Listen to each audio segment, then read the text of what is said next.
Hello, everyone. This is JD Calderon, and this is Indy Comics Explained. And yet again, I brought on another fantastic guest for everyone. But first, please hit like, hit subscribe, share out the video, let everybody know we're here. And without further ado, here's our guest. How you doing, Peter? Good. Please introduce yourself. Peter Breau. I live in St. John, New Brunswick, Eastern Canada. So I'm not sure where you're broadcasting out of. I'm not in New York City. Okay, so yeah, you're Yeah, on the East Coast of the United States. So yeah, we're not too far apart. Maybe 800 miles or something, right? But right, right. Yeah, no, that's cool. not like you're in California or something on the other end of the country. So Yeah. you would understand what the weather's like here, Hmm. winter and stuff like that. Yeah. I did a podcast one time with a guy that lived in New Mexico, and he didn't understand the concept of winter the same way I did, right? Right. Because I'm here, Eastern Canada, right? And I Yeah. think when I was talking to him, there was a massive snowstorm going on outside, and I'm Hmm. trying to explain to him what's going on, and I think he might have seen snow once in his lifetime, right? Because Yeah. that's one of those places where you hear about Texas, it snows in Texas, but how often does that happen, right? Right. You know what I Well, mean? So well, Texas is a huge state, so I would yes. imagine northern Texas, because it's far enough up north that it might catch some snow. Where Oh yeah, where, it's, absolutely. where Well, southern Texas, it's probably not so much. wasn't there something last year where the grid went down or something? They Hmm. had some big power failure, and Yeah. like there was a snowstorm and a big Hmm. freeze up because I Yeah. think Ben Dunn lives in Yeah. Houston, Texas, maybe. Hmm. And he had some posts about today, and Yeah. I'm like, wow, I didn't know that Texas got snow, right? So maybe you know I- you learn something new, I guess, right? Oh yeah.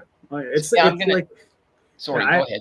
I have family in Miami, and blue moon they'll get a little bit of snow, and I Yeah, mean that's blue. I mean those people, it gets down to 70, and they're putting on coats. yeah. Well, yeah, yeah.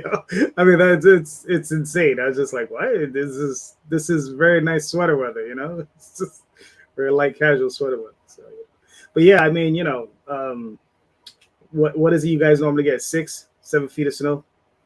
Yeah, sometimes it, Yeah. it depends on the winter. Like it's not like when I grew up. And yeah, like you hear it all the time. Yeah. I walked to school 2 miles uphill both Hmm. ways, and Right. there was snow as high as the telephone pole type thing, right? But Right. no, actually, I do remember when I was younger, there actually did seem to be a lot more snow, and I think it was more of a matter of perspective. I think I was Hmm. shorter, so Right. snow looked a little bit taller, right? But yeah, we probably get. See, I live on the Bay of Fundy.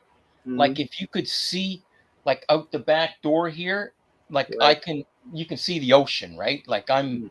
I'm like, I see the cruise ships come through, and the big container ships and stuff like that. So Hmm. like we're really close to the ocean, and so it changes the whole like climate. It has its own little ecosystem here. Like we Right. usually get a lot more rain in the winter than most people. Hmm. My wife's parents live northern New Brunswick, and like from October until May, they're covered in snow. And Hmm. we might start getting it maybe the middle of December, sometimes the end of December, and it might last until March. We still get the cold weather, right? Right. And sometimes really cold, but thing about St. John is it's cool in the summers and cold in the winter, right? You Hmm. know, like here, like it's Celsius, right? So here, like um, this year is an anomaly, right? But most times, like I have a twin brother. He lives in Woodstock, which is about 3.5 hours away, and he'll have a post on Facebook like it's 40 degrees, right? Which is probably equivalent to like like 100 and something, right, in Hmm. Fahrenheit.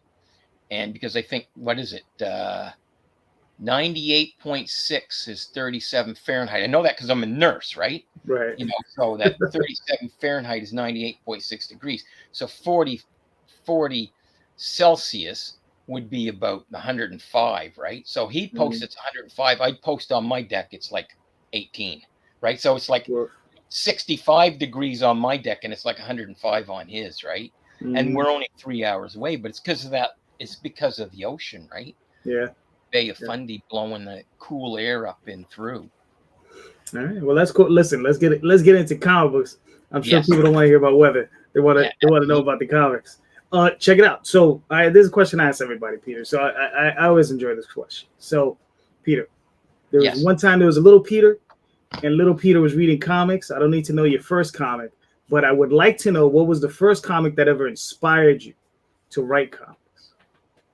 Well, first of all, I never really thought of writing comics. I see my twin brother and I, John, Mm, when we were younger, like, we were raised by my grandmother, right? And, like we weren't very well off. And so the best way to entertain us, and there's no internet, like I'm dating myself here, right? mm, There was no internet when I was a kid. And she would give us like paper and pencils and crayons and stuff, and we draw, right? And our whole dreams, like I remember when we were younger, was to work for Marvel Comics, not DC, Marvel. mm, You know what I mean? And at that time, you'd have to live in New York City, because I think at that time in history, Marvel's offices were kind of across the street from DC's, yeah. something like Mm, that, right? yeah. So you'd have to be part of the bullpen with Stan and Jack and all of that. Mm, But I couldn't draw if my life depended. Like I couldn't draw a stick man to save my life, right? But the comics that I do remember reading that probably had the most influence on me when I was younger was a lot of the Lee Ditko stuff, the Lee mm, Ditko Doctor Strange, the Lee Ditko Spider-Man, the Lee Kirby Fantastic Four. mm, Because I was more of a, we used to trade comics and stuff in the neighborhood, and it was mostly, it was more Marvel. Not too many people really read DC that much at that time, right? I don't know if there was just you read Superman, you read Batman, but you didn't really read much else than that. But you read most of everything that Marvel put out, mm. and I do remember buying a copy of X-Men, giant size X-Men #1 with the new X-Men, like with Right. Mm, Wolverine, all of that, and I kind of got hooked. I think it was the Fantastic Four that really hooked me. mm.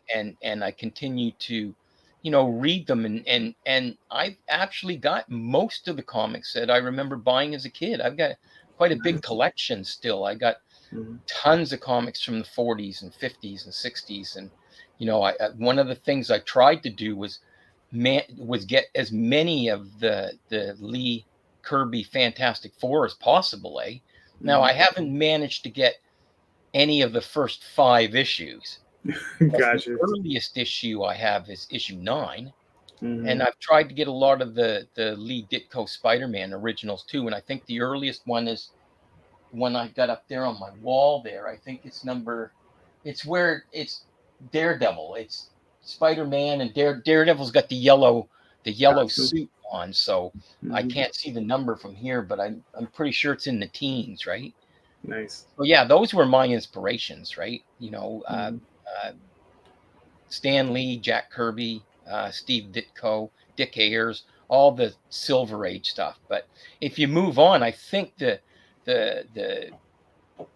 when I really got hooked to comics was Alan Moore's Swamp Thing, okay. and Mm, and Watchmen, and Frank Miller's Sin City, and stuff like mm, that, right? You know what I mean? Because that was different.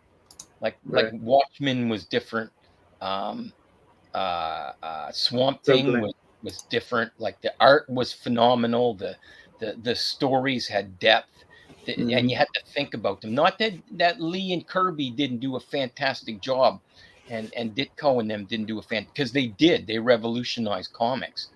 But mm, Alan Moore came in, and you'd read a Swamp Thing comic, or you'd read a copy of Watchmen, and you'd think about it afterwards. I didn't really do much thinking about any of the right.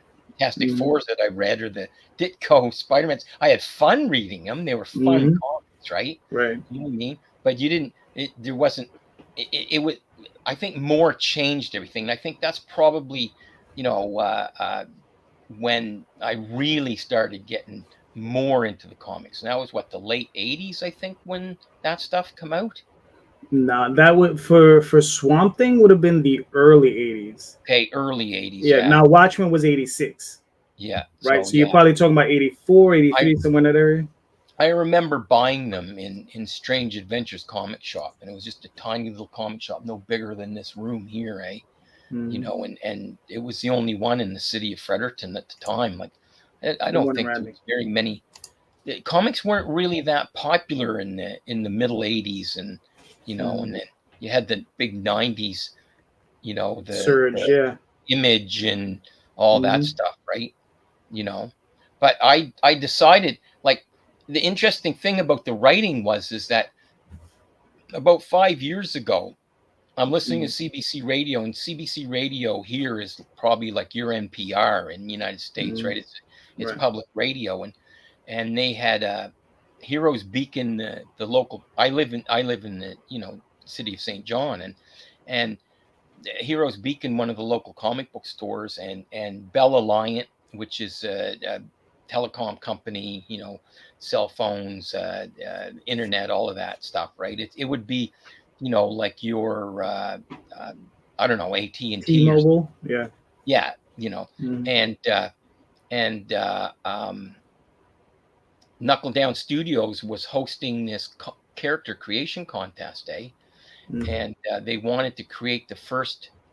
They wanted to create a mascot superhero for the Fundy Fan Fest, and Fundy Fan Fest was, it's some pretty big guests were there, like Nick Bradshaw was there, and Giselle Agassi, and the Kevin Smith, Mm-hmm. and people like that. So I I said to myself, I never done this before, but sure, why not? I'll give it a try. So Right.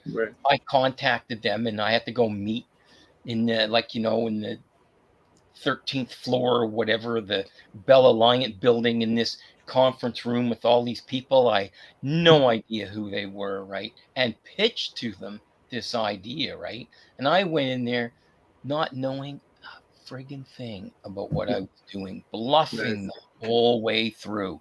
Mm-hmm. Created this character, wrote this backstory for it, and then the character was voted on by the internet. It was put on this contest for the fan fest, and I won. And I'm like, oh my god, I Nice. can't believe it. Like, wow. Maybe, and then I thought, well, maybe I actually can, do this, right? So then, Mm-hmm. I put out some feelers and stuff, and joined a few local comic book groups, and started networking with people, and I wrote a story for it was for a fundraiser for the local library, and it was a story about Tarzan of the Apes coming to St. John, New Brunswick, to witness his wife. In Mm-hmm. the Tarzan lore was, Jane Greystoke was, her dad was a engineer in like the In the books, right? So series. Mm-hmm. I tried to make it as historically accurate as possible, this comic book, right? So, and plus I had to come up with a reason why they actually be here, right? Like, Mm-hmm. why would Lord Greystoke be here? Right. So there's a very famous, world famous attraction here in St. John called the Reversing Falls, right? And Mm-hmm. it actually is, the falls actually go up instead of down. The water That's falls interesting. up, and Mm-hmm. so it's an interesting thing, right? And long story short is, I get this story written, I get it published, and then I get this letter, you know what I mean, from the Edgar Rice Burroughs estate, and Uh, I'm thinking cease and desist, right? Because right. Dynamite had had written this Lord of the Jungle comic at one point, right? Mm-hmm. And it was pretty close to what Tarzan was, right? Right. So of course, the Edgar Rice Burroughs estate, that's their Spider-Man, right? Mm-hmm. They send a cease and desist letter to Diamond, right? Or not, or Dynamite Entertainment. So I'm thinking, this is what I got. I got a cease and desist letter, right? And it Right. wasn't. It was actually saying, we read your story, we liked it, Mhm. and we'd really like to archive a copy of it in our archives here in Tarzana, California. And I'm like, holy fuck, really? You know what I mean? Nice. I'm like, Mhm. from a person who never thought, look, I didn't think I could write a sentence if my life depended on it, right? And Mhm. here I just won a contest 6 months previous to this, and then I'm being recognized by the Edgar Rice Burroughs estate for a story that I wrote. You know what I mean? Mhm. So I thought, well, geez, maybe I actually can do this, right? You know what I mean? That Mhm. maybe there's something to it. Maybe I do have a knack for storytelling or whatever. And then it just kind of ballooned from there. It's been upward ever since. I've written a few stories for Antarctic Press. I've written a few for Second Sight Publishing. I've written some for Caliber. I've written some for Mhm. Lucky. I've written a whole bunch of local stuff, and I've done some stuff with Marcosia. So it's been an amazing run so far, and it doesn't seem to be slowing down. Well, that's good. I mean, so you've just at the moment you haven't self-published anything, right? You've just been No, working for publishers. yeah. Okay, Yeah, cool. I've never self-published. And something. The thing is I've never. I really don't have much experience in it, right? I think I Mhm. mentioned that on the last when I did that with you guys here a couple of weeks ago. Like, I have no Mhm. experience with Kickstarters or Zoop or Indiegogo or anything. I've never really self-published. Everything that I've done has all been like, it's been like for Antarctic Press. I did a bunch of exciting comics for them, and I Mhm. was part of the Indie Wars, and I've got some upcoming projects coming up with them. And I did These Damn Kids with Second Sight, and then I've done the whole Harvest of Horrors and Mississippi Zombie and the Saw Wings Gate, and It's All About Commerce, and Knock Feast, and all the World War One stuff with Caliber. So, you know, no, never, nothing self-published. Mhm. I is it better to self-publish, I wonder? You know? Do you have It more depends, control over content, or right? As its pluses as its minuses, right? So you're either going to be you control your own destiny as a self-publisher, right? You can put in as much as you want or as little as you want. So that's entirely up to you what you're going to do. So it just depends where you sit at. I've worked uh, professionally in the 90s, right? I did some freelance work. I worked for a company called what is it, P Anime, which is Pioneer. I did Tenchi Muyu, and I wrote some adult work for some other company that I'm blanking on at the moment. But I did this work, and I found for me, I don't like pitching to anyone, right? I I don't don't like like pitching. pitching either. Yeah, I know nobody likes pitching, but I liked it so to the point where I was just like, you know what, I can just get a regular day job and self-publish from here on out. But I started self-publishing in '92, so the self-publishing got me the writing gigs. The writing gigs, convinced me to continue to self-publish.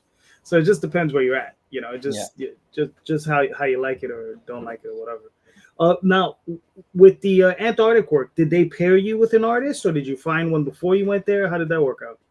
Well, Bradley Golden contacted me Mm-hmm. and wanted to know if I would co-write with him and modernize this character Ghost. Mm-hmm. And we chose the artist ourselves. It was Arden Belfry, artist out of PEI here, just a little So ways Max. away. And so that's how that worked out. And then when I did the Indie Wars project, I pitched that to Ben, and Mm-hmm. I just kind of put like for lack of better words, and feelers out there. Right. And Adam Fields sent me some art, and it was phenomenal. And Mm-hmm. I asked him if he was interested, and he said yeah, he was. And that's how that worked out. Now it's like a lot of it's like all the stuff that I'm doing right now. All the artists reached out to me, Mm-hmm. which is it's kind of amazing, like when I say that, because 5 years ago I couldn't get somebody to draw stick man for me if my life depended on it. No, seriously, I couldn't. You know what I mean? And then, 5 years later, like everything that I'm doing right now, like the Saw Wayne's Gate and the Deliver Us from Evil and the Mud Madness and all that, these are all artists who reached out to me asking me if I had projects that available that they could, that they'd like to team up with me on, right? And I get people like sending me DMs saying, I'd like to work on a project with you. I'd like to do a cover for you, or I'd like to do this. I'd like to do that, right? I'm flattered because, like I said, at one point I couldn't get someone to draw Stickman for me, and now, I'm answering these, messages, and like looking at people's portfolios and deciding if like what the feel is like. It's like with the Deliver Us from Evil comic that Mattia Doggini and I are doing. Like, his art was perfect for the story I wanted to tell. Like, you couldn't get any better. And he was referred to me by Alessio Nocerino. Like, Alessio does a lot of covers for Antarctic Press. He does, like, he was doing it. He just did a story with Chuck Dixon for a jungle story with Chuck Dixon, and then he does all the covers for Jungle Comics, and he's doing a project with Ben Dunn right now, and like him and I were working together on a World War I project that we were doing, and it's a two-part. It's two parts of it are already done, right? I think there's 3 pages left in the second part that I'm waiting on, but there's no real hurry for it yet, because we're not, like, it's going to come out in the Harvest of Horrors line of comics, right? So I'm already 2 issues ahead. You know what I mean? So like, whenever, like, I try to like get past the deadlines, like for Harvest of Horrors, the issue 3 should be coming out soon. I've already got content for issue 4 already done, right? So we'll start working on content for 5, right? And but he's the one, he referred Mattia to me and said, like, he's looking for a project to work on, and I'm like, well, get him to send me some art, right? And he did, and I was like blown away. I'm like, oh my God, this stuff is beautiful, eh? He's a master when it comes to to drawing. What it's like, we fit great because I don't, like, when I write out a panel, like, it comes back better than I ever thought it would. Like, the vision I have in my mind, his vision is so much better. You know what I mean? And I like that. Let me ask you a question. Well, actually, I wanted to address a couple of these. Max DeVille has said there are a lot of artists looking for work these days. I get hit up all the time. So many companies are cutting people left and right these days, which is sad. Which is crazy to think that there are that many people wanting to get into business, but it's just nuts. When you see the amount of people that are like out there, and the talent is amazing.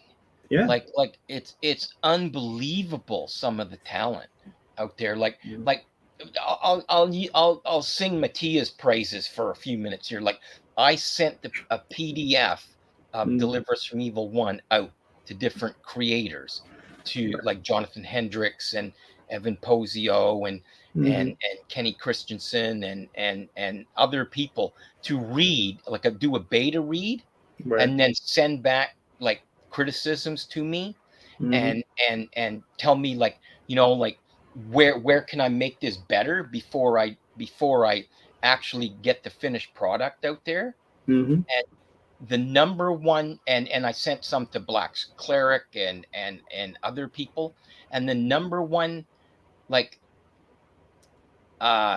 compliment that we got was, his art is phenomenal. His art is like Big 2 caliber art. You know what I mean? Like even when the Big Comics page did a review of it, and one of the things they said was his double page spread of there's a 2-page spread of like Constantine Lazar is going down into this, like he's in Montauk, and he's going down in this secret base, right? And they said the 2-page spread is worth the price of the comic alone, just that one 2-page spread. And I have to agree. Like, I'm blown away. Like, I'm so, like, you know, I love seeing what he comes up with. Like I'll write out a panel, but then when he sends it back to me, I'm like, oh my God, this is so much better than I thought it was going to be. Like, it's like he can read my mind or something, eh? Right now he's working on issue 2, and I'm just eager to see what he comes up with, eh? You know, the So, guy's got amazing talent. so when you write out your scripts, are you writing out full scripts? Are you doing like Yeah, a Marvel style, or are you doing like no, some kind of hybrid? no, I don't. Like, I think the Marvel style, are you talking like the Stan Lee style Yeah. where Stan Lee just come up with like a plot to Yeah. a thing is gonna fight Hulk and do it in 22 pages? Yeah, yeah, And you're then gonna do give him a Kirby beat sheet. yeah, and then Kirby Mhm. went and just drew it all, and then Lee went and put in the word. No, what I try to do, I always put a disclaimer at like at the start of the script that says this is a team thing. Mhm. And if you can come up with a better panel or Mhm. anything that helps with the pacing or helps with the story, do it. Right? It's all about the finished product. It's not about Right. my ego and all of that. It's all about the finished product, right? So, Mhm. for example, like that 2-page spread that like Big Comics Page was talking about, that wasn't. I didn't have that originally as a 2-page spread. I had Mhm. it as 2 separate pages with 4 panels per page. And he said, "Why don't we do this in a 2-page spread, and we'll do everything kind of lined up, Mhm. like like going down, because as you Right. go down, it spells Inferno 13, right? And there's Mhm. like all these different levels to get to the bottom where I wish I had a page to show you, but Mhm. so like just that alone, right? That change alone was amazing. Like I never thought of doing it a 2-page spread, but what I do so I always say, if there's anything that, just don't worry about it. Like, just if it's going to work and it's going to tell a better story, do it, right? And Mhm. so what I try to do is I try to, I'll try to lay out what I think the page should look like, like, one long panel on top, 3 little on the bottom, whatever, and then try to describe each panel to the best of my ability, right? Of Mhm. what my vision for the page is. But if his vision is different because he says, "Oh, well, we can do this and it'll help with the pacing, or we can do this and it'll make the add a little more suspense," or whatever, then yeah, absolutely, absolutely. Because Mhm. as far as I'm concerned, it's the finished comic that matters. It's not, it should be a team thing, right? You know what I Yeah. mean? And Yeah. with all the sorry, with I all don't the know. art that I work with, it's the same way. Like Benito Tovar is the same way. Benito's always like we're doing Saw Wayne's Gate together, Mhm. and like we've already got 2 out, and we're working on. He's doing the rough pages for 3, and like he's the same way. He'll message me and say, "Well, I'm reading through here, and this really doesn't make much sense, and I think it would work better this way." And I'm like, "Buddy, if you think it's going to work better, then change it, Mhm. change Yep. it, right?" Because I don't see it, right? And Alessio's the same way. Mhm. Alessio, that we're doing the Reliticus Subterra, and we've got a couple other projects, and like it's the same way. Like he'll send me back something. He'll say, "Well, this would work better if it was this way, or it would work better if it was that way." And I'm like, fantastic. Now the only thing, like, this is one thing, is like I write some World War I comics with my son, and Mhm. he's a history buff. Like, I mean, he's a real History buff. Yeah. history buff, right? Gotcha. So sometimes we'll get pages back from the different artists, and Mhm. Jaden will look at it and he'll say, "That's a Brody helmet. They didn't wear Brody helmets at this point." Or that machine gun. No, no, no, they wouldn't have that. Or they wouldn't have this, they Mhm. wouldn't have that. And I'm like, well, who would know that? And then Right. you know, and then I would say to myself, but you know, the reader wouldn't know that either. But he's like, no, no, Mhm. no, no. It's got to be, you know what I mean? Yeah, yeah. So, Is this the right reader will know? so for the World War One stuff, like there has like we make changes, right? Like so Right. we can try to keep it as historically Accurate. accurate, Hmm. like you know, like weapons and uniforms and all that, and like he'll come up with these amazing plots, like in one of the story arcs that we have, like in the storylines, that like back in 1917, and in the northern forests of Belgium, the Germans and the Canadians signed a truce Mm. because there was so many wolves that were coming out and killing the soldiers that they actually signed a truce to fight the wolves instead of fight each other. And I Right. didn't know this, right? So he's Hmm. telling me this, you know. So of course I'm like, this is a great story. So this is Hmm. how one of the stories starts. It's called Carnus Nocturnus, right? Wolf Hmm. Moon. But it's not just that. Like he also told me that in World War One, there was roving bands of cannibals, and Wow. they were going around into the trenches in no man's land and taking soldiers and eating them. And they had like cannibal trench camps of cannibals. This is like 1917, right? And I'm Hmm. like, you're kidding me. He's like, no, it's true. So of course I have to Google it, and then I find Hmm. out it actually is true. So in Carnus Nocturnus, basically starts off with the wolves, right? Hmm. There's a ceasefire because of wolves, and then these people who are reconning end up being captured by cannibals, you Ouch. know. And then of Hmm. course they're rescued by this Francis Pema Magabo, who was a Hmm. Canadian hero, a native Canadian, and like he's like probably, I think from what my son told me, Jaden, that he had like that he was the second most decorated sniper in World War One, Hmm. and like, and they call, even there was a band called, there's a band called Sabaton who Wow. wrote a song about this guy. They called him the ghost in the trenches. And Hmm. like there's like, you know, urban legend that like he could manipulate the wind and he could lay for days and stuff. He's in this comic, of course, right? Right. I had to put him in, right? How could you Hmm. not? Like and this is just, these are like true stories, right? This is a real person, you Hmm. know, and I'm like, how could you not have him in there, right?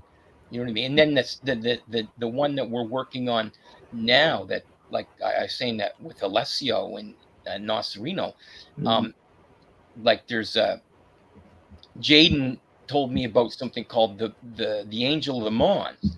Hmm. And I guess what happened here was a Canadian soldier was crucified to a barn door Wow. in northern France. Like, Hmm. and I may be wrong here because it was a while ago when I wrote the script, right? And as he was being crucified, he called down these angels, and Hmm. the angels came, and so did all these soldiers from Agincourt, all these like British engine corps Hmm. medieval soldiers, ghosts show up and kill all these Germans. You can Google it. Like they say this really happened. Like I Right. highly doubt it, but it's one Hmm. of these urban legends of World War One. So that's what we're doing with the, well, Mud Madness. That's like, That's the series. well, that's the series. Like Mud Hmm. Madness has not Feast in it. That's the first story, and the second story is the one that I was telling you about with the cannibals, you Hmm. know, and that's Now, going to be Mud Madness 1. who's publishing Mud Um, Madness? not sure yet. Oh, okay. You're looking for a publisher. Yeah, yeah. Oh, Well, okay. I have a publisher if I want it to be published. Like I have Hmm. a publisher that I can get it published from. Like, Okay. you know, but I'm not sure if I'm gonna like do a Zoop and then, you know, maybe Mhm. just like fish it out farm it Right. out to see if there's any interest in it. Like there's like issue 1 is complete. Issue 2 is almost complete. You know, we got great covers by Stefano Cardicelli. You Nice. know, 2 actually, you know, the main cover is, I don't know if you can see it, is this one with the Yep. you know, Yeah, no, and that's then awesome, man. and then there's another one that we got, right? You know, so you know, it's like Deliver Us from Evil is the same thing. You know, it's a Cardicelli cover, and then Mattia does a cover too. You know, and that issue 1 is complete. You know, we're just Francisco Zamora is doing the lettering. He's a fantastic letterer. He's done lettering for, I would say, 80% of the projects I've worked on. So, you know, he's fantastic, very trustworthy, very good at what he does, right? You know, and he's in the process of lettering it. See, what I did is it was originally lettered. Mattia originally lettered it himself, right? You know, for the beta one that we sent out, the PDF that we sent out to have people read, right? But we wanted, you know what I mean? Yeah, you want Better lettering, right? Yeah. You know what I mean? And that way, all the mistakes that were made, you know, like in like there's always some grammar mistakes, right? Right. Yeah. And all that, like in the re-lettering, all that gets taken care of in the editing, right? So I get a beta copy done PDF, right? I have it lettered, you know, but then send it away. All these people read it, they come back with comments and stuff, and you know, and like Evan had some really good ideas, and Jonathan Hendricks had some really good ideas and stuff, and you know, and you know, Kenny Christensen, really good ideas, and you know, I listen to them, right? I listen to these guys, and you know, and some things that I have changed in dialogue and you know, narrations and stuff like that, you know, and that's all going to be in the new lettering from Francisco. And I'm not sure where we're going with that. I'm thinking of also doing a Zoop for that, and maybe a Kickstarter or an Indiegogo, right? Like, you know, I have a publisher if I want one, right? You know what I mean? But like you were talking about independently publishing, and I'm, you know, I'm interested in that, right? You know, Well, the common thought now is that like the way I'm working is like I'm working, you know, the Oswald Chronicles, I'm putting them out, right? And the life cycle is, you know, I'm doing a black and white comic, do a black and white comic, eventually colorize it, do the color comic, and then eventually the end life is to go to find a publisher and have it done out there in the mainstream. Yeah, so. and I think that's what I'm going to do. That's the plan with Mud Madness and with the Deliver Us from Evil series. And the Mud Madness series is, you know, I'm going to do the best I can do with it, you know, polish it up. Like I'm in like no real hurry. Like I said, like I sent out PDFs and stuff for people to read, you know, to make minor changes and to see, you know, I want to try to get the best comic out there, right, that I can get out. And you know, before I even decide to pitch it to anybody, you know. But like I was wondering, should I go the independent route, like do a campaign or something for, you know, like would that be in my, how would that not be in my best interest? Well, I think it would, because a lot of publishers now, like, they're not paying you any upfront money, right? No. So they understand that you got to get the work done, right? Artists need to eat, you need to eat, right? You need to make a little bit of money. So, you know, it you know, just to get that ball rolling. So I mean, this is how you finance that. And then when you bring it to them, they're like, okay, there's not a huge stress over making money, because if you don't sell 5,000 copies, you're probably not going to you know, make you, you know, to make enough money to pay the artist or whatever, you have them feel satisfied. So, you know, at least this way, a lot of that's taken care of. And then whatever's left over, that's just gravy, you know? So, I mean, that's how I view it. And I think that's how a lot of publishers are viewing it right now. You know, it's just at the point is like, you know, how far can a publisher push it for you? You know, how, you know, what's the reach? Because one of the things I'm finding interesting, Larry Higgins from Niobe, he's doing stuff with Antarctic. And what I find, what I've been discussing with him is like, you know, okay, what is like, okay, is there a crossover, right? So let's say, you're raising $3, $4, $5,000 on Kickstarter, right? Then you start going into the mainstream. Now, are you seeing a bump up in your Kickstarters, right? Is it going up to now 7, 8, 9, and so on and so forth? You know what I mean? That's the part that I'm finding interesting. Is like, does one affect the other? Are you getting a float over audience? Because there's going to be stuff in the Kickstarter you're never going to get from the publisher. Yeah. Trading cards, T-shirts, all kinds of stuff. Yeah. So there's going to be that, segment of it and that aspect of it. So, I think it's in your best interest to do it. It's in your best interest. Zoop is good. Those guys really push hard, and the problem with that is that they don't have a built-in audience just yet. I mean, I think those guys are working real hard to get it though. So I think they're coming along, because Indiegogo, if you don't bring an audience, you're not going anywhere.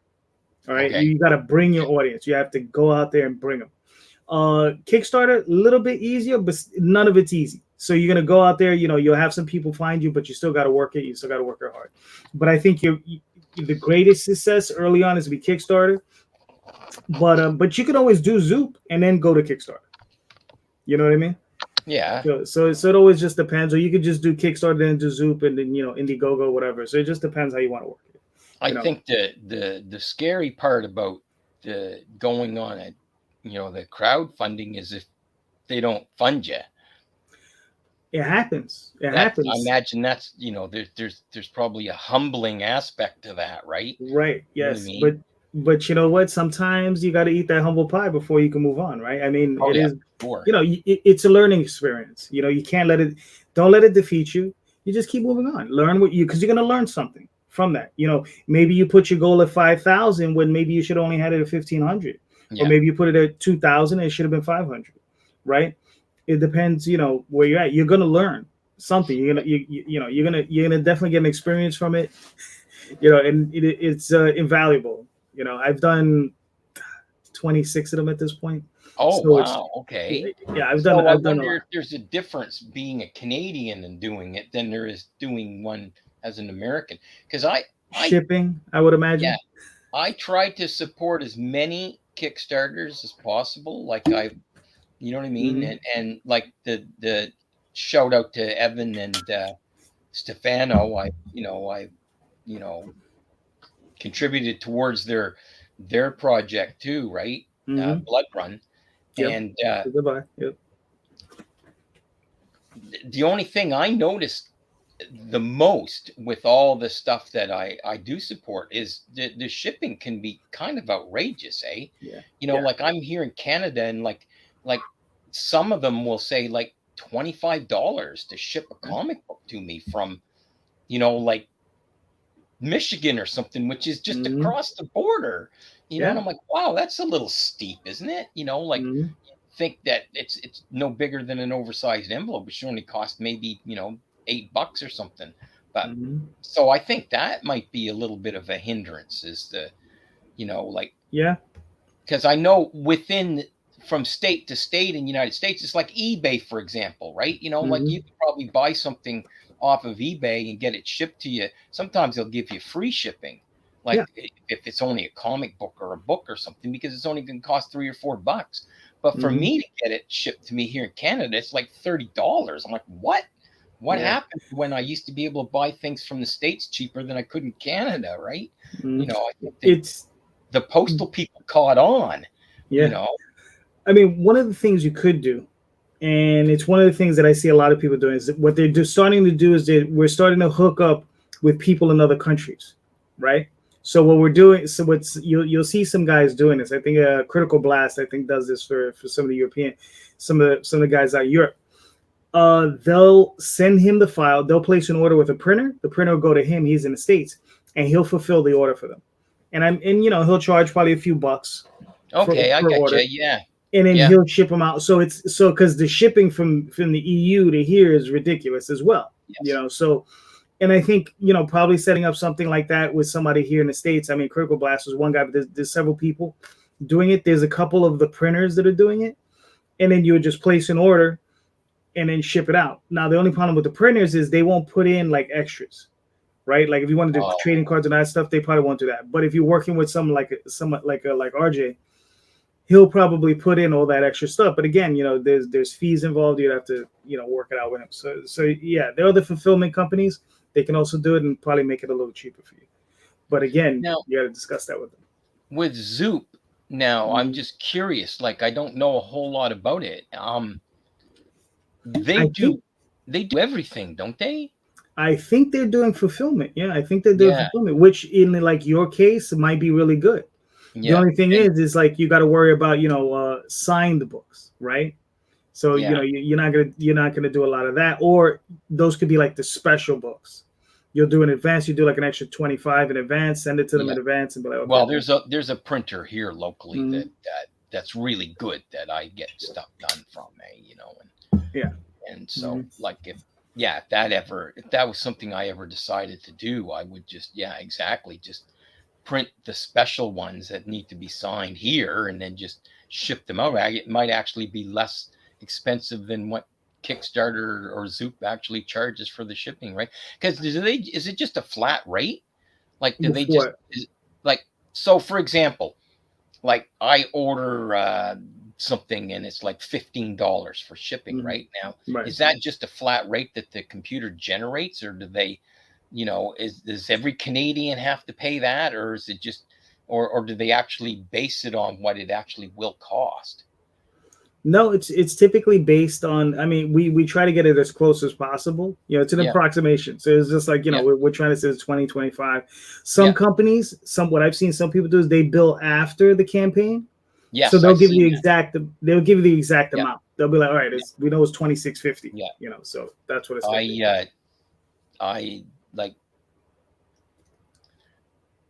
sponsored or whatever. I can't come up with the word right now. You backed. Ed Brisson had a murder book, Mm, like continuation Kickstarter there, like a year and a half ago or whatever. And he right. actually lives in Halifax, which is about 5 hours away from here.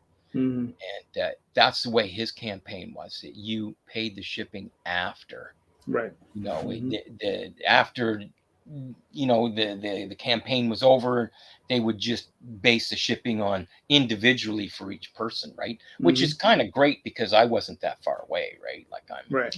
Yeah. I'm And you're in 4 hours Canada, so it's away, like, yeah. you know. But that's the whole thing is like shipping is gonna be the thing that's gonna be your main concern. I mean, I would tell you to try to find a partner in the US Yeah, that you could just, push that off on them. But just like I said, you just got to work out in advance the costs so you can bake that into your campaign. So you'll know, if I say, okay, my shipping, my printing, and all this stuff in the US is going to cost me $4, $5, whatever. And then you can charge like yeah, $12, $13, whatever you feel comfortable with, yeah, with whatever profit you're going to make. Because you obviously have yourself to consider, you have the artist to consider, how you guys breaking that up and all that jazz. yeah, So exactly. yeah, but it's a lot to consider though. Yeah, it's I've never done it, so there's a learning Mm, curve, right? There's going to yeah, be a yeah. challenge with it, and now the Zoop, like, do they actually write everything for you too, or do you just, What do you you mean, know, like like put do together they, the campaign? do they put the campaign together for you too, or do you have to do that yourself, like you would That with Kickstarter? that I don't know because I haven't worked with Zoop yet. So I've, Yeah, I've only done Kickstarter where I know yeah, you're doing everything on your own. yeah. Kickstarter, No, exactly, you're doing everything on your own. exactly. Zoop, like they're a little bit more hands on. Like they may want you to write the copy, and they'll go in and they might make suggestions. I could picture that Oh, happening. okay, okay. Right. Yeah, they'll be like, okay, look, you might want to take this out. You might want to add a little bit more here, that sort of thing. So they might give you some direction, which is good. Sometimes you need that extra eye on those pages just to give you an idea of what's going on, because Now, do it's you recommend like having a video in a Kickstarter? Kickstarter says they have this whole fact on there, but then they say that there's a much higher chance that someone's going to back your campaign if you have a good video. Oh, okay. Yeah, they've done studies on it. They've done they've already Yeah, well, that's how they make their money, right? If the exactly. campaign's successful, so are they. So it's Hmm. in their best interest that Yes. you do as good as you can, right? You Hmm. know, of course, Definitely. why not? It's a business, right? Yeah. But like I said, do all your research well in advance. Get in there, study this stuff, and just like okay, let's then you can start pushing it out. But just find out. especially if you're going to do that sort of thing, if that's a big concern of yours. And also, you got to remember, it also alleviates you of having to pack and ship. Oh, yes. Okay. Yeah. So you got to remember, so even though it may cost you a little bit more, you get your time back. Yeah. As opposed to, which was more important to you, that time or that money, right? Because in the end, it's the same thing. You're going to spend time and money. Yeah. So, and you just got to balance that out and see what works for you. So, and you've done 27 successful Kickstarters? Yeah, 26, wow. 27, somewhere in that area. Oh, that's impressive. Yeah. I don't know. Was the first one like, where you're like, oh my God, I hope somebody actually supports this. Yeah, that was one person and it's your mother. You know what I mean? No, it was the roughest one I did. Okay, so I was trying to raise 5,000 or 5,500. I don't even remember, but it was 30 days of sheer hell, of just me just plugging and bothering people back to book. Yeah. It made my funding goal, but what happened was it was so stressful. I didn't do another Kickstarter for 2 years. Wow.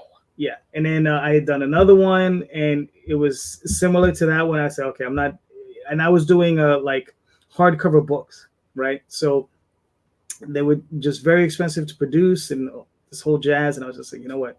And then I moved into doing comic books, just regular saddle stitched books.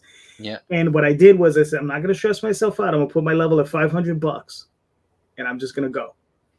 And that worked out much, much better for me because the stress level was lower. Now, here's the thing. There's two thoughts on this. My thought is that I don't like being stressed out. My father had a heart condition. I don't want to develop that, so it's just like, I don't need to be stressed out. So, but the thought is the other thought behind it is that by giving yourself that level, you will push yourself so much harder to achieve it. Right. So my Kickstarters regularly reach around 3,000, 4,000, somewhere in that area. So I'm trying to push beyond those numbers. But I know for a fact I don't work it as hard as many others. There's this guy, Rob Multari. He probably does three shows a day, 2 or 3 shows a day for his entire campaign. And I'm just like, I'm not willing to do that. I have a full-time job. I like writing. I like hanging out with my wife. I like, I like watching TV. I like to eat. So, it just depends how much you want to put on yourself. You'll get out of it as much work as you'll put into it. I'm at a certain level. I want to push harder, push further. Yeah. But it's like, you just got to find out where the level works for you, what you want to do for yourself. So you probably have an active campaign going on right now, I think, don't you? No. I have, I just completed a couple weeks ago. It's at the printer. So hopefully I'll get that in another week and then we'll start shipping out, which would be great. Oh, and then as soon as that one is done, I will launch again. Okay. So, yeah. So do you try to get like a couple of issues ahead before you start, do you try to make sure that for example, like the Deliver Us from Evil issue 1 is done, right? It just needs to be printed, just like Mud Madness just needs to be printed, right? So is that a better way of doing it? I wonder, like, because it's already done. Mm-hmm. So it's like I'm not. I could tell people like this comic is already done. Here's the pages, right? Right. You want to, like you're not going to have to worry about updates from me 4 months from now because the artist, left or whatever, right? That's probably a better way to do it. So do you like for yourself? Do you try to make sure that you have like a couple issues ahead of schedule? Mm-hmm. All right. Like I said, I've been doing this a long time, since 92. I have enough material to do 14 Kickstarters in a row. Oh, okay. Wow. Yeah, I got a lot of material. It's like my wife, she likes to, she says she has enough material till 2025. Yeah. Right. So I probably have more than that. And the thing is I don't, whatever money I get, it's for the books. Yes. Right. So it doesn't matter how much money I raise, it goes right back to the artist. Yeah. And if I have a slush fund, I'll just hire another artist to do another story in the series. Yeah. So it's an ever growing beast. So it's like the more I do, the more I pack on the back end. So it's 14, then it's gonna be 15, then it's gonna be 16, and so on and so forth. So yeah. I always suggest everyone try to get it done, because I've backed campaigns where 4 years later I'm getting the book. Yeah. 5 years later I'm getting the book. There are campaigns where the guy's telling me they're still working on it. They're 6 years late, and I was just like, whatever, And I just leave it at that. But yeah, I would definitely get the stuff done. If it's something you really want to do, get it done, make it happen, however you got to do it. And then just, then push forward, on the campaigns, because it's much better for everybody if you can flip it faster. And I think the fans are more receptive to that. They're like, oh, I got my stuff, and you build it, you build you build a brand, and you get a reputation as, someone that, delivers, right? Exactly. All right, Peter, we've been at this for a minute. We're almost done, but we're not there just yet. All right. So I got a few goofy questions for you that I'm going to ask you. All right. But before we get to them, please let everybody know where they can find you and your work, sir. You can find most of my stuff. I have a Facebook page. It's Peter Breau, comic book / screenwriter / scriptwriter. And if you go on there, you can, and just Google me. There's all kinds of stuff pops up on the internet, right? Interviews I've done, and podcasts and stuff like that. So, all right, cool. All right, so let's get started. So these are a couple questions I ask everybody. Now, if you had a choice of any artist, living or dead, doesn't matter. Don't worry about budget, and you could get them to illustrate a cover for you, who would you get? Good question, eh?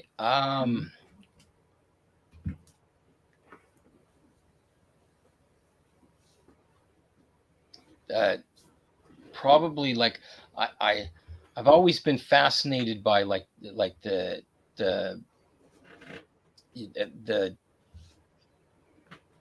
Hellblazer covers, like the ones, like I think it's Glenn Fabry that does them. Yep, Glenn Fabry. Yep. Yeah, I would really like to have something. He if he drew something for me, it would be like a bucket list thing. I love those covers. I'm a big Hellblazer fan. I have all the Hellblazer comics, eh? Nice. And I shouldn't say that. I have all the Vertigo stuff. The New 52 Constantine. Yeah, whatever. Right. You know what I mean? Like that's not even Constantine, right? Yeah. But yeah, I have. Yeah, that Glenn Fabry. He did some Preacher covers too, I think. Yeah, I think he did Preacher. I forget. He did a like a limited series. I don't even remember what it was. I got it somewhere in my collection, but I don't remember exactly what he had done. Oh yes. Yeah. But Glenn Fabry is an incredible artist. Yeah. Okay, cool. Now, if you got a gold, if the big companies called you up and you got the golden ticket and they said, Peter, pick any book, any IP, what book would you want to write? It doesn't matter. Marvel, DC, Image, doesn't matter. Who wouldn't want to write Superman? But I wouldn't pick Superman. I'd pick John Constantine, Hellblazer, because he's my favorite character, right? I would like, that would be the goal of a lifetime for me to write, for like, even, like a short story for, like a 2-pager or something with John Constantine. And it would be like, wow, like a lot of what I write is, loosely based on, 20 or 30 years of reading Hellblazer, right? So, but yeah, like I said, but, like realistically, who would turn down Superman? Who would turn down Spider-Man or Batman, right? If somebody come up to you and said, hey, like, we need you to write Superman for us, like, you're not going to say no, right? That's like, even if you don't like Superman, you're going to still write Superman, or you're still going to write Batman, or you're still going to write, Spider-Man or whatever, even if you don't like them, But yes, John Constantine would be that's who I would write if I could. Okay. Fair enough. All right, now I got some comparatives for you. You know, I'll softball you with a couple, and then we'll work our way in. All right. Captain America or Batman? Captain America. Okay. Some of these will come with why, not all.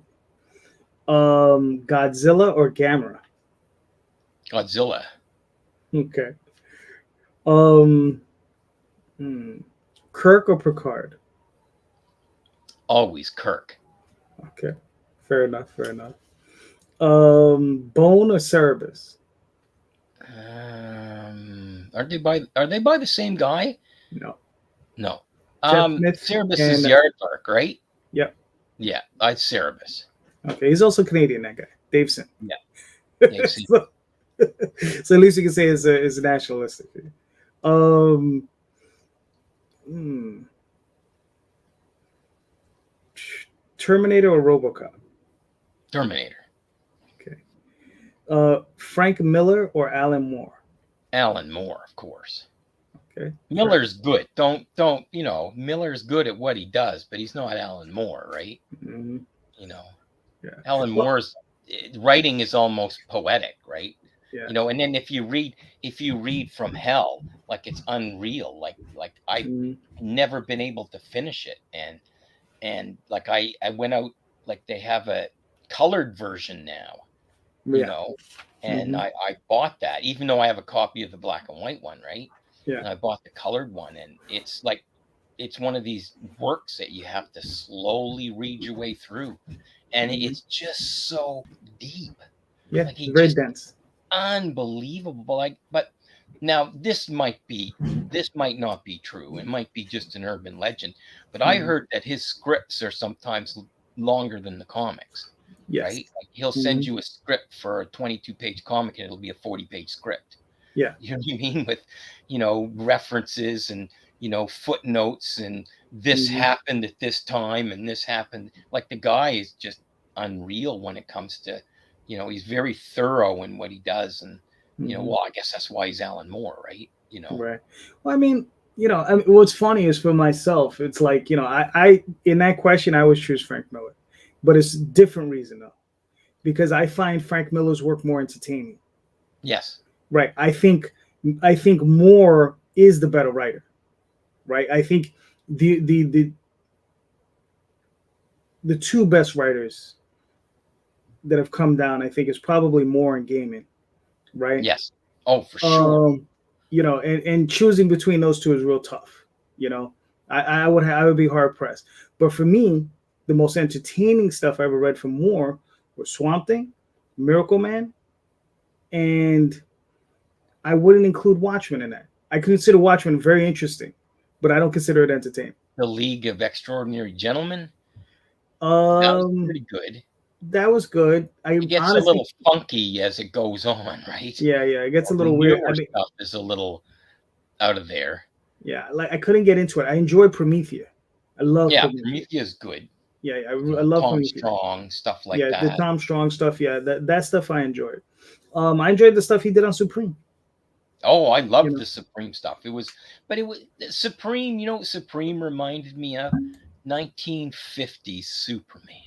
You know, it was kind of like a homage to that, right? Yeah. You know.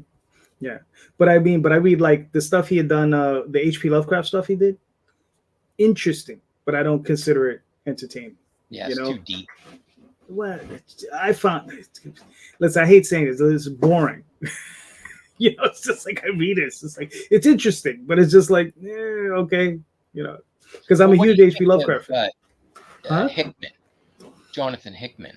Yeah, he's probably right now. Him and Tom Taylor are probably my two favorite writers. I seem to devour everything that they write. You know, I got an enormous collection of Tom Taylor stuff and Hickman stuff. All right, Hickman, I know. Who Tom Taylor? What has he written? Deceased. He writes Superman, Son of Kal-El. He did a Batman run. You know, the Deceased stuff is really, really good. And he did he did the Injustice. You know, you know, it was based on that game. And then he did it was an alternate reality stuff. and I'm not 100% sure what else he's got. Like the stuff I get right now of his is like Kal-El, Son of Superman, and the Deceased, because there's a new Deceased line coming out. It just actually, I think the newest issue probably at Heroes Beacon waiting for me right now. Right. But I like what he writes. It just it's not predictable, and I like that. I like when I read a comic book and I like, because some things are predictable, right? You see what's coming next, and he just kind of throws a curve at you. He's pretty good. He's an Australian writer, I think. I'm pretty sure he's in Australia. Hickman is good, though. He can get a little deep and long. Yes. This is true. For sure. Yeah. I mean, yeah, because Hickman I like. Tom I don't know. The other two guys I read a lot of is Matt Kint and Jeff Lemire. Jeff Lemire is good. Yeah. Jeff Lemire, sometimes he'd be hit or miss. There's some things he does, I'm like, there's a couple things I was like, that ending wasn't that good. But Matt Kint is actually very good. And I'm reading like Ram V. He's doing a Swamp Thing. Right. It was supposed to be like 10 issues. Now it's like 10 issues is 16 issues because the first 10 were so good that they extended it. I think he's doing some Batman. Like I think he took over Detective Comics, and I think him and the Canadian guy here, Chip Zdarsky, are doing like, I think they're both doing the Batman. One's doing Batman, the other one's doing Detective. And I think Ram V's also doing Aquaman, an Aquaman limited series. And his stuff it's pretty good. Yeah, I was reading when he was doing Justice League Dark. Oh yes, yeah. That's the stuff of his I was reading. So yeah, I was enjoying it. What's funny is I don't read a lot of mainstream comics, and I don't buy monthlies. I only buy trades or hardcovers. So like the Ram V Swamp Thing, I'll probably get that in when it's a hardcover book. And it's in another couple of months, the 16 issues will be done. So what I do is I get them monthly, but I let them build up. Right. So I'll have like 8 or 10. Like I've only read maybe the first 3 issues of the Ram V. I think I've got 14 of them now. And another one that I've been reading is Department of Truth. James Tinian IV. Oh yeah, he got Eisner for it. Yeah, that's really different. That's different. I don't know. I sometimes have issues with the I don't know. It's weird for me. It's like I enjoy it, but there's something with the art and the way it's done, and it's very untraditional, and that's cool. But it looks like that Sienkiewicz guy, or Bill Sienkiewicz, or whatever. Sorry for butchering your last name, right? It was Sienkiewicz, but it's Bill Sienkiewicz. But it's like Bill Sienkiewicz light, and I think that's the problem I have with it. It's just like, look, it's like we know Bill Sienkiewicz, we know what he can do, right? And then now I got to take the B or C version of him, and it's just, I don't know, it's just one of those things. Yeah, I agree with you there as far as the art goes, but the stories are very interesting, eh? Like Lee Harvey Oswald is the head of a department called the Department of Truth, right? Like, who would have thought? That's it's pretty creative thinking, right? Okay, here we go. Not wild about Department of Truth, but I did enjoy Woods series. Woods was I enjoyed that. That was the first time I ever read his work, and I enjoyed that a lot. So all right, let's get back to some of these comparatives. All right. Paul Levitz or Jim Shooter? Jim Shooter. Okay. He's actually going to be in Fredericton here, about an hour away from here, in November for the Big Country Comic Expo. I'm actually a featured guest there. Nice. I'll announce it early. It isn't on the internet yet, but I know I am, right? They just haven't announced it, but he was just announced 2 weeks ago that he's going to be there as a featured guest. Okay. So I'll pick him. All right. Nice. Well, you'll probably already answered this one. I'm going to ask it anyway. Doctor Strange or John Constantine? John Constantine. Like I said, I thought you were a little biased. So, Pinhead or Freddy Krueger? Pinhead. Okay, fair enough. Fair enough. Will Eisner or Toth?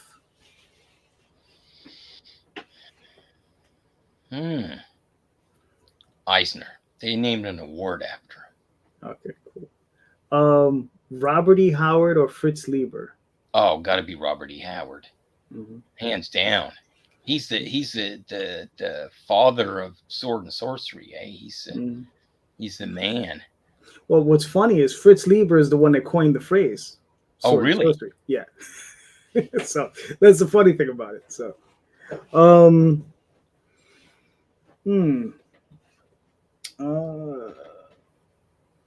Secret Wars or Crisis on Infinite Earth? Crisis on Infinite Earth. Okay. Cool.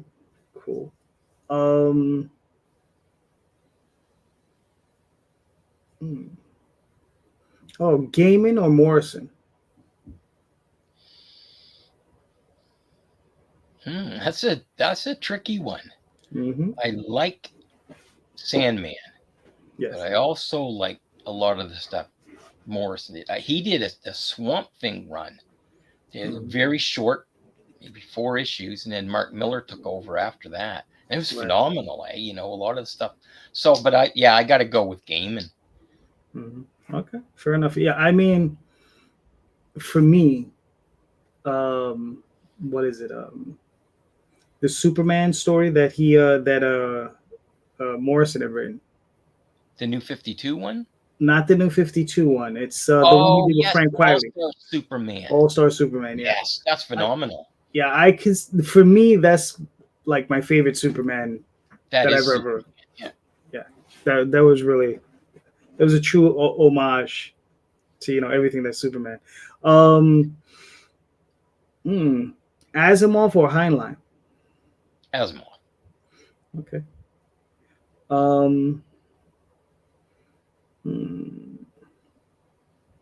I got like dozens of these things. It's just always The Fifth Element or Stargate? I don't know much about Stargate. Okay. Well, have you ever seen the movie? Watched it. No, I never seen the movie either. Now, was that the TV show that Momoa was in? Yes, there was a show. I would suggest watch the movie. Yeah, I like the movie. But I Fifth Element, Bruce Willis, right? Yes. Yeah, I'll take Fifth Element. I've seen that one. C. Michael Lyons says Morrison's Doom Patrol deserves to be in a museum. Well, I mean, watch the TV show. It hits on a lot of that stuff. It's really interesting.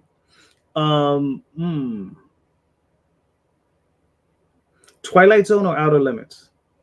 Twilight Zone. Okay. The original stuff. Yeah. Black and white stuff. Gotcha. All right, I'm gonna ask you a couple more of these, and then we'll wrap it up.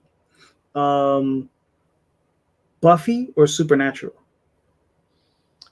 Haven't seen either one of them, but my Really? son Dante loves Supernatural. He's very he can't say enough about it, and he keeps telling me I should watch it. So I'll shout out to Dante. I'll pick Supernatural. Gotcha. Okay. Cool.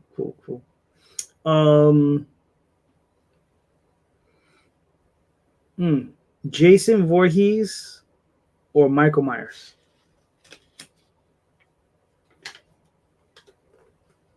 Now, if I remember correctly, Michael Myers is the original, right? The original character. I believe so, yeah.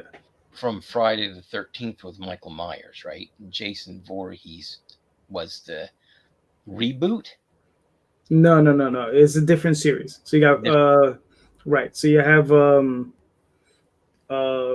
Friday the 13th, and you have blanking the other slasher film. But yeah, they're 2 different franchises. Yeah. Friday the 13th.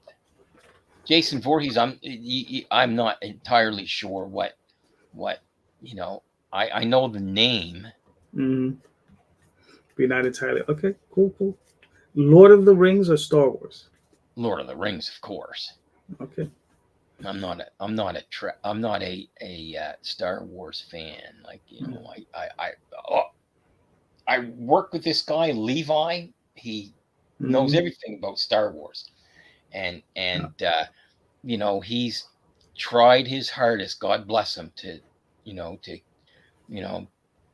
he said, no, like I said, look, those first 3 movies, like the you know, the Phantom Empire and all them, I said, they're garbage. You know, he's like, no, give them a chance, like, you know what I mean? He said, go into them. You know, I remember seeing Star Wars when it first came out in the theaters.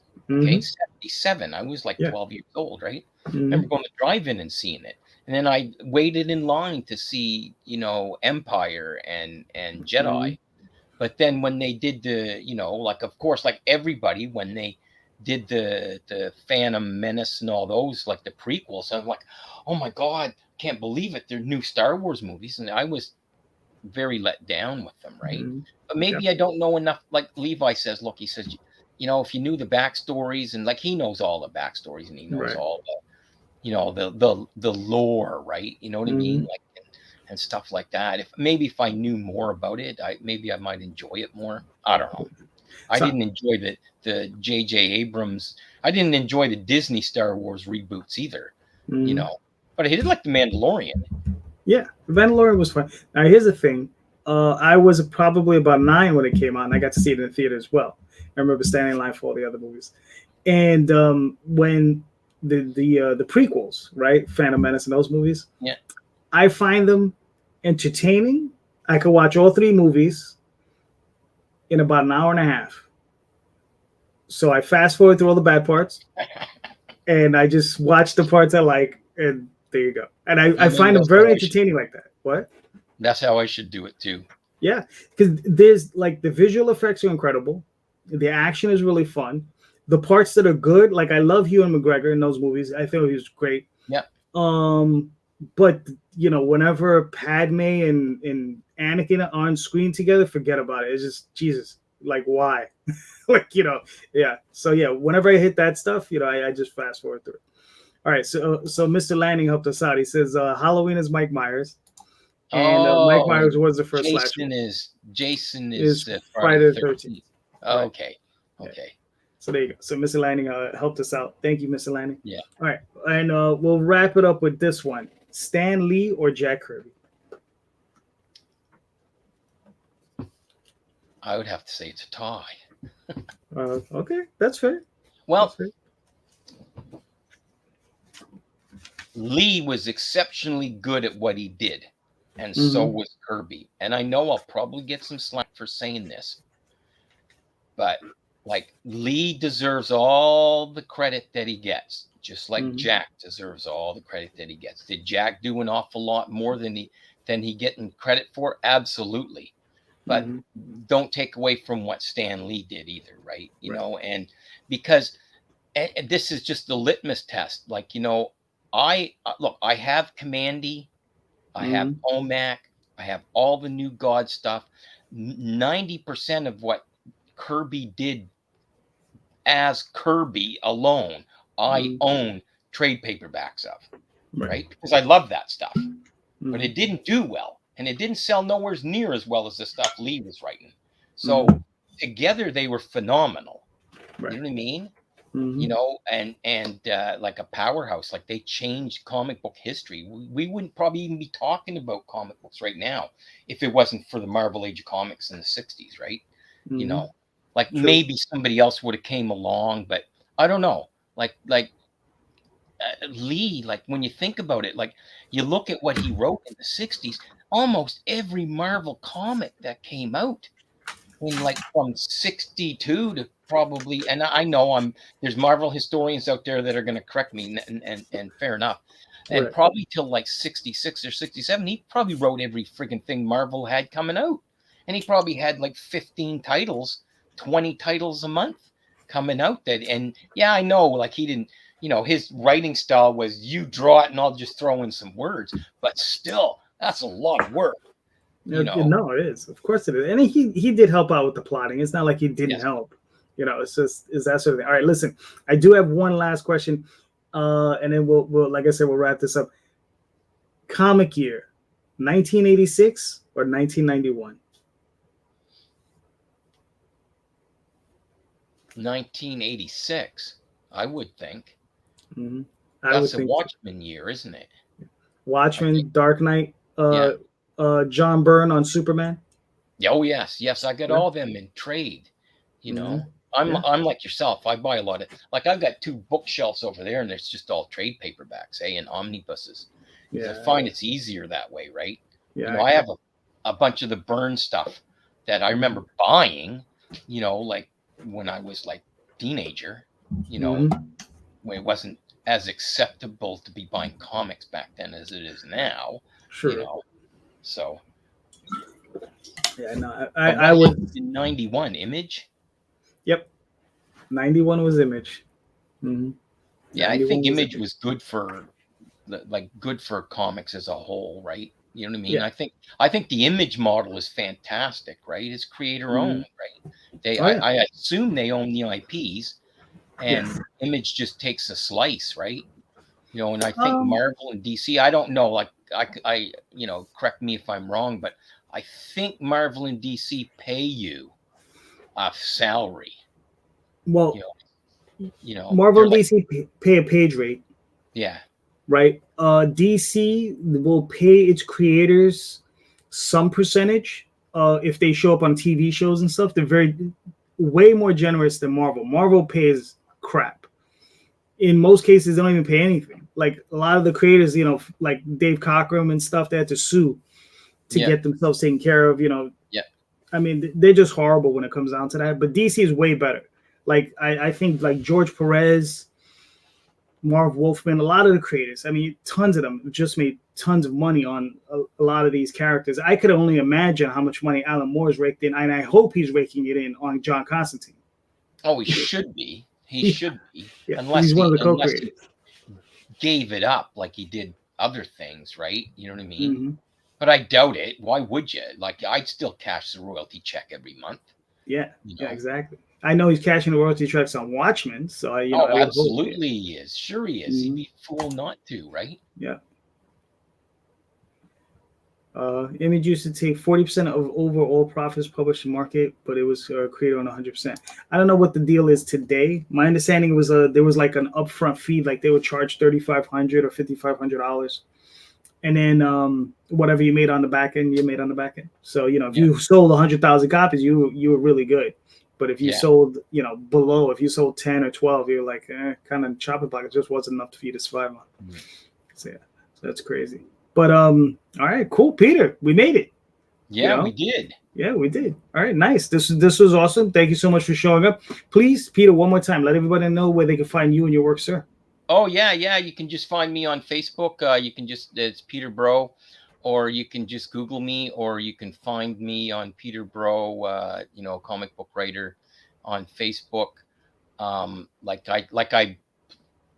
be, you know, a featured guest at the Comic Expo, like the Big Country Comic Expo, you know, this fall. And and maybe, just maybe, you'll see a Kickstarter / Zoop nice. coming out here in the near future. I'm almost sold on going in that direction. Mm-hmm. All right, cool. All right, so thank you everybody for being here. I'll talk to you all soon. I got a show tomorrow night, so we'll see you all Sunday. Thank you all. Have a great night. Peter, you're awesome. Thank you for being here, man.